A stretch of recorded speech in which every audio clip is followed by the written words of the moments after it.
Hello दोस्तों, school of accounts में आपका स्वागत है फिर से। लास्ट वीडियो मैंने आपको एक्सप्लेन कर दिया था रेशियोज क्या होता है सब कुछ, और मैंने आपको क्या बोला था, मैं आपको क्या एक्सप्लेन करने जाऊंगा कि मैं आपको liquidity ratio, solvency, turnover, profitability सब समझाऊंगा। कहा था। चलिए आज स्टार्ट करते हैं सारा कुछ। पहले आज मैं आपको इस वीडियो में लिक्विडिटी रेशियो समझाने जा रहा हूं, ठीक है दोस्तों। तो दोस्तों, लिक्विडिटी रेशियोज मैंने आपको बता रहा था। लिक्विडिटी रेशियोज में मैंने डेफिनेशन आपको पहले बता दिया है लास्ट वीडियो में। शॉर्ट टर्म सॉल्वेंसी रेशियो होती है, शॉर्ट टर्म ऑब्लिगेशंस के लिए होती है। इसके अंदर मेजरली दो चीजें होती है, करंट रेशियो और लिक्विड रेशियो। ठीक है। करंट रेशियो का फॉर्मूला क्या होता है? Current asset upon current liability. Current assets upon current liability. ठीक है। करंट एसेट्स क्या होते हैं? The assets that are in the form of cash. कोई भी एसेट जो कैश की फॉर्म में होते हैं और जो कैश इक्विवेलेंट होते हैं, ठीक है ना, जो विद इन 12 मंथ्स, कोई भी ऐसा एसेट जो विद इन 12 मंथ्स देखा जाता है, यह हमारी ऑपरेटिंग साइकिल। ठीक है ना। ऑपरेटिंग साइकिल फिर से मैंने आपको आपकी जो बैलेंस शीट वाली वीडियो उसमें क्लियरली एक्सप्लेन किया, प्लीज देख लीजिएगा।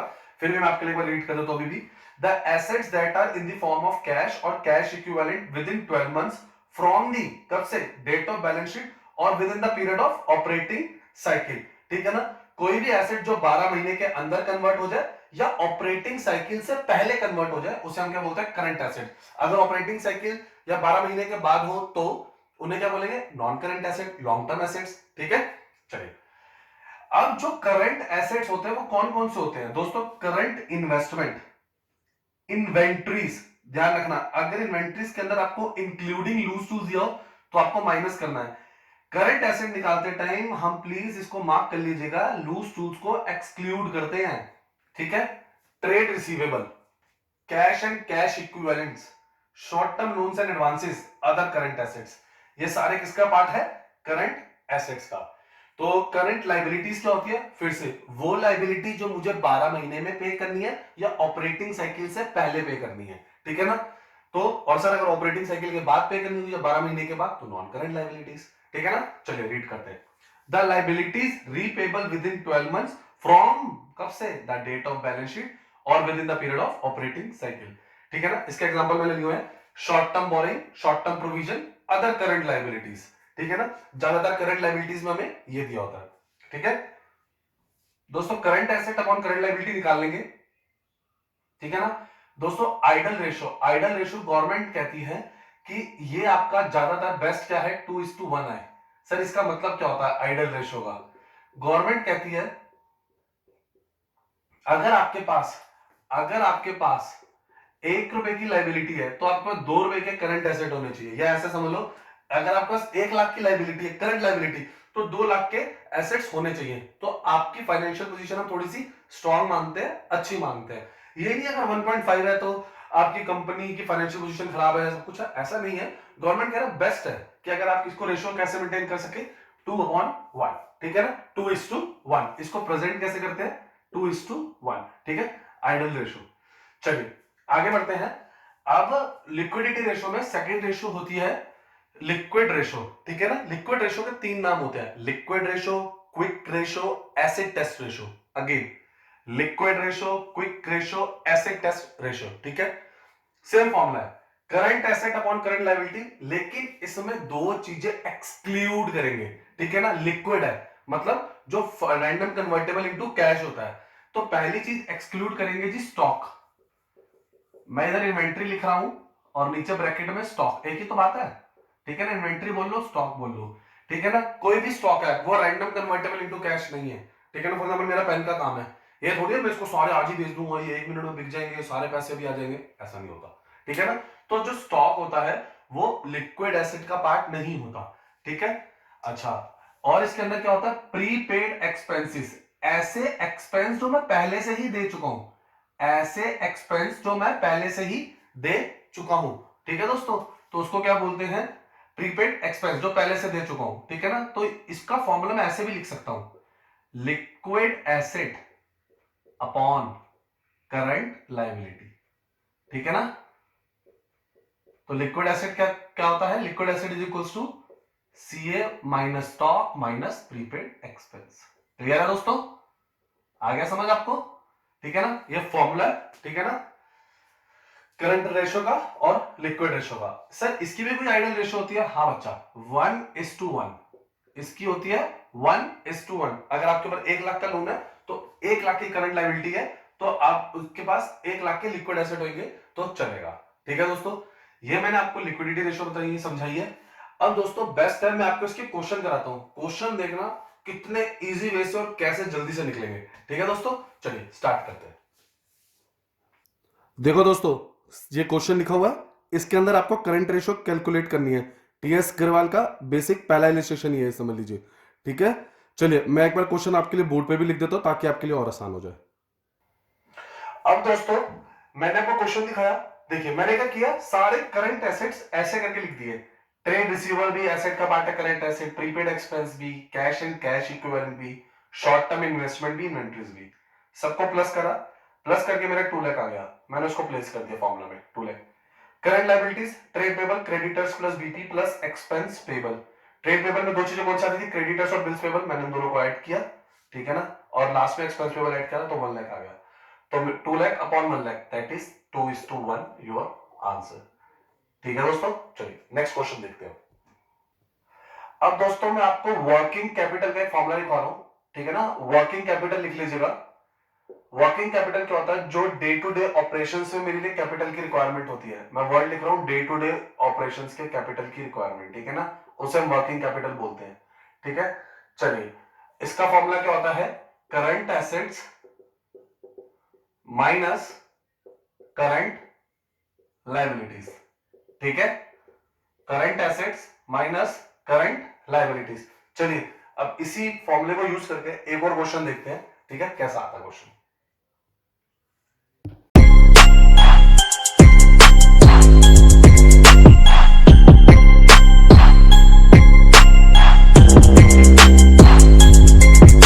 दोस्तों ये एक्सरसाइज का क्वेश्चन है, एक बार मैं आपके लिए बोर्ड पे लिख देता हूं। अब दोस्तों इसके अंदर करंट रेशो दी हुई है 2.5:1 और आपको जो दिया हुआ है वर्किंग कैपिटल दिया हुआ है कितना, 1,50,000। ठीक है दोस्तों, एक्स उक्स लेके कुछ नहीं करना है, लोग स्टार्टिंग करते हैं हम लोग क्या मान लेते हैं कि हम इसको एक्स ले लेंगे। सिंपल फॉर्मूला लिखो, current ratio is equal to current asset upon current liability, लिख दिया आपने। ठीक है, करंट लायबिलिटी। ठीक है, अब से दोस्तों मैं करंट एसेट को सीए और इसको सीए लिखूंगा। ठीक है ना, इससे टाइम थोड़ा बचेगा। वर्किंग कैपिटल का फॉर्मूला भी मैंने आपको क्या बताया, सीए माइनस सीएल। ठीक है, क्लियर है, वर्किंग कैपिटल का फॉर्मूला है सीए माइनस सीएल।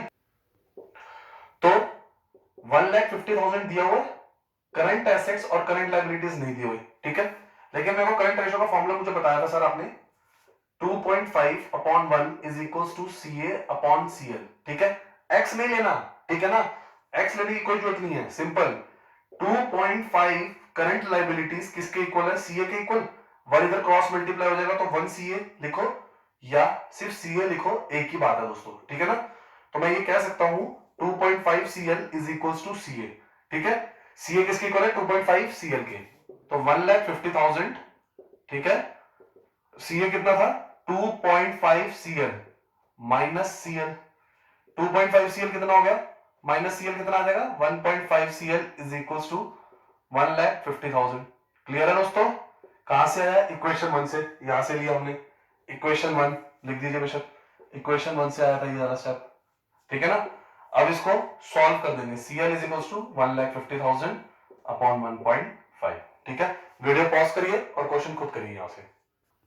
तो करंट लायबिलिटी सॉल्व करेंगे, ये पॉइंट हटाएंगे तो इंटू 10 कर देंगे और ये 1 लाख आ गया आपका करंट लायबिलिटीज। ठीक है, इक्वेशन 1 में वैल्यू डाल देंगे, 2.5 करंट लायबिलिटी की वैल्यू कितनी आई है, 1 लाख। ठीक है, is equal to current asset, तो आपके करंट एसेट आ गए 2,50,000। तो यही तो मांगा था कि करंट एसेट कैलकुलेट करने हैं और करंट लायबिलिटीज कैलकुलेट करनी है। ठीक है दोस्तों, इजी लगा क्वेश्चन करने का तरीका। अब आइए बैलेंस शीट बेस पे क्वेश्चन सिखाता हूं आपको। अब दोस्तों मैंने आपको बैलेंस शीट वाले क्वेश्चन कराने हैं। बच्चे बहुत सारे फॉर्मूले याद करते हैं, यार ऐसा होगा ऐसा होगा, कोई याद करने की जरूरत नहीं यार, बैलेंस शीट याद होनी चाहिए, बाकी सब कुछ आसान हो जाएगा। बैलेंस शीट एक बार मैंने आपके सामने लिख दी है, नहीं तो मेरी बैलेंस शीट की वीडियो पे जाके जरूर देख लेना एक बार। Equity and liabilities is equal to total asset होता है। ठीक है ना, शेड्यूल 3 की बैलेंस शीट यही होती है। उसके बाद क्या होता है, इक्विटी एंड लायबिलिटीज में क्या क्या आता है, share holders fund, non current liability और करंट लाइबिलिटी, ठीक है ना। इक्विटी एंड लाइबिलिटी में ये तीन मेजर आइटम्स है, share holder funds, non current liability और करंट लाइबिलिटी, ठीक है ना। Is equal to total liabilities किसके इक्वल है, टोटल एसेट्स के। टोटल एसेट्स में क्या क्या आता है, नॉन करंट एसेट्स और करंट एसेट, ठीक है भाई। ऐसे क्लियर है ये। अब देखते रहो, बैलेंस शीट रिकैप करा रहा हूं, इसका कोई फॉर्मूला याद नहीं करना, आपको बस इसी के अंदर डालना है, चाहे जितना मर्जी मुश्किल क्वेश्चन आ जाए। शेयर होल्डर फंड में कौन कौन सी दो चीज आती थी, share capital, reserve and surplus. Non current liability, बड़ी लाइबिलिटी, तो सारा long term borrowing, long term provision. अगर ही करंट होगा तो short term borrowing, short term provision. Other non current liability, other current liability, clear है। करंट लाइबिलिटी में दो चीजें और एक्स्ट्रा आ जाती है, कौन सी, क्रेडिटर्स और बिल्स पेबल। इन दोनों को ज्यादातर ट्रेड पेबल्स बोला जाता है, इन दोनों को ज्यादातर क्या बोला जाता है, ट्रेड पेबल, ठीक है ना। अगर अलग अलग करके दियो तो अलग अलग, नहीं तो इसको क्या बोला जाता है, ट्रेड पेबल, क्लियर है। नेक्स्ट आ जाओ, नॉन करंट एसेट, बड़ा एसेट, ठीक है ना, लॉन्ग टर्म एसेट्स, ठीक है ना। फिक्स एसेट्स, टेंजिबल, इंटेंजिबल और नॉन करंट इन्वेस्टमेंट्स। और करंट एसेट में फिर से ये क्या हो गया, ट्रेड रिसीवेबल, ये क्या हो गया, trade receivable, stock, cash and cash equivalent. अभी मैंने आपको सारी करंट एसेट्स की आइटम एक बार ऐसे बताई भी थी, तो ये याद कर लो, ठीक है ना, कि बैलेंस शीट ऐसी होती है। बैलेंस शीट अच्छे से आ गई ना, अब देखना भी आपको तीन चार क्वेश्चन दिखाता हूं, देखो 5 मिनट में सारे कैसे निकलते हैं, ठीक है दोस्तों। एक चीज मैं आपको बताना भूल गया दोस्तों, इसको ना डेट बोलते हैं, जो लॉन्ग नॉन करंट लाइबिलिटी होती है ना, इसको हम क्या बोलते हैं, डेट। ये मार्क कर लेना वर्ड, इसको क्या बोलते हैं, डेट, कर्जा। अच्छा, कभी आपको आ जाए टोटल डेट, टोटल कर्जा आ जाए तो टोटल डेट, टोटल बोरिंग्स, ठीक है ना। तो जब टोटल डेट्स आ जाएगा ना, तो वो किसके इक्वल होता है, non current liability plus current liability, non current liability plus current liability, ये सिर्फ डेट है। नॉन करंट लाइबिलिटी सिर्फ क्या है, डेट, और ये टोटल डेट में ये दो चीज आती है, ठीक है दोस्तों। ये मैं आपको बताना भूल गया था, एक बार इसको भी देख लीजिए, ठीक है। चलिए क्वेश्चन करते हैं। क्वेश्चन नंबर 2 देखेंगे, करंट रेशियो निकालनी है। टेबल देखो, टोटल एसेट दे रखे हैं, टेंजिबल एसेट दे रखे हैं, शेयर होल्डर फंड दे रखा है, नॉन करंट लायबिलिटी और नॉन करंट इन्वेस्टमेंट, ठीक है। आपको क्या निकालनी है, करंट रेशियो। चलिए करते हैं। अब देखो दोस्तों, ये फॉर्मूला था, ये क्वेश्चन था, मैंने लिख दिया आपके सामने फिर से। अभी मैंने आपको 1 मिनट पहले बताया था ना, टोटल एसेट्स किसके इक्वल थे, non current assets plus current assets, ठीक है ना। Non current assets, total assets कितने दिए आपको, 5 लाख दिए हुए, ठीक है। नॉन करंट एसेट्स में क्या क्या आ जाएगा, फिक्स टेंजिबल एसेट्स, अभी एक सेकंड पहले फॉर्मूला में बताया था ना, प्लस नॉन करंट इन्वेस्टमेंट भी दी हुई है, तो ये दोनों किस में आ जाएगी, इसी के अंदर, इसका पार्ट है नॉन करंट एसेट्स का ही। नॉन करंट इन्वेस्टमेंट दी हुई आपको 1,50,000, ठीक है। सी आपको दिया नहीं हुआ, करंट एसेट दिए नहीं हुए, ठीक है ना। ऐसी अब फॉर्मूला बनाने के लिए कुछ चेंज मत करो, बुक से कोई नया फॉर्मूला मत पढ़ो, आपको यही पता है total asset non current plus current के इक्वल होते हैं, ठीक है। ये कितने हो गए, 4 लाख हो गया, 4 lakh plus current asset is equal to 5 lakh. तो आपके जो है करंट एसेट्स आ गए, वो कितने आ गए, 5 लाख में से 4 लाख गए 1 लाख। क्लियर है दोस्तों, इजी, ठीक है। फर्स्ट इक्वेशन, करंट रेशियो निकालनी है, करंट रेशियो निकालनी है, किसके इक्वल है current ratio, current asset upon current liability के। करंट एसेट्स कितने आ गए, 1 लाख आ गए, ठीक है। चलिए, टोटल एसेट्स, अभी मैंने बताया था ना, equity and liabilities equal to total asset, clear है, वही लिख रहा हूं फिर से, और कुछ एक्स्ट्रा नहीं। इक्विटी एंड लायबिलिटीज में क्या क्या था, share holders fund plus non current liability plus current liability is equal to total assets, ठीक है। शेयर होल्डर फंड दियो है 3,20,000, नॉन करंट लायबिलिटी दी हुई है कितनी, 1,30,000, करंट लायबिलिटी दी हुई है, नहीं सर वो निकालनी है, equal to asset is equal to liability, assets कितने हैं, 5 लाख, क्लियर है। प्लस करंट लायबिलिटी, इन दोनों को प्लस करेंगे कितना आ जाएगा, 4,50,000, ठीक है। तो करंट लायबिलिटी कितनी आ गई, 5 लाख माइनस 4,50,000, दैट इज 50,000। मेरी बुक में क्वेश्चन नंबर 2 है, आपकी शायद बुक में क्वेश्चन ऊपर नीचे हो सकता है, एक्सरसाइज का क्वेश्चन है टीएस ग्रेवाल की। 50,000 आ गया current liabilities from equation 1 from equation 2, ठीक है ना। तो रेशो क्या बन गई 2/1, दैट इज 2:1 योर आंसर। कहा था ना एक भी फॉर्मूला याद नहीं करना, इसी के अंदर डालूंगा सिर्फ, मेरे को कुछ एक्स्ट्रा याद नहीं करना, कुछ एक्स्ट्रा एफर्ट नहीं डालने, बस बैलेंस शीट याद रखनी है, ठीक है दोस्तों। चलिए एक और क्वेश्चन देखते हैं दोस्तों। वर्किंग कैपिटल, मैं क्वेश्चन नंबर 5 कर रहा हूं, मेरी बुक का टीएस ग्रेवाल में, आपकी बुक में शायद ऊपर नीचे हो सकता है लेटेस्ट बुक में। वर्किंग कैपिटल 1,80,000 दी हुई है, टोटल डेट दिया हुआ है, लॉन्ग टर्म डेट दिया हुआ है। पहले फॉर्मूला लिख लो। वर्किंग कैपिटल का फॉर्मूला क्या होता है, current asset minus current liabilities, ठीक है।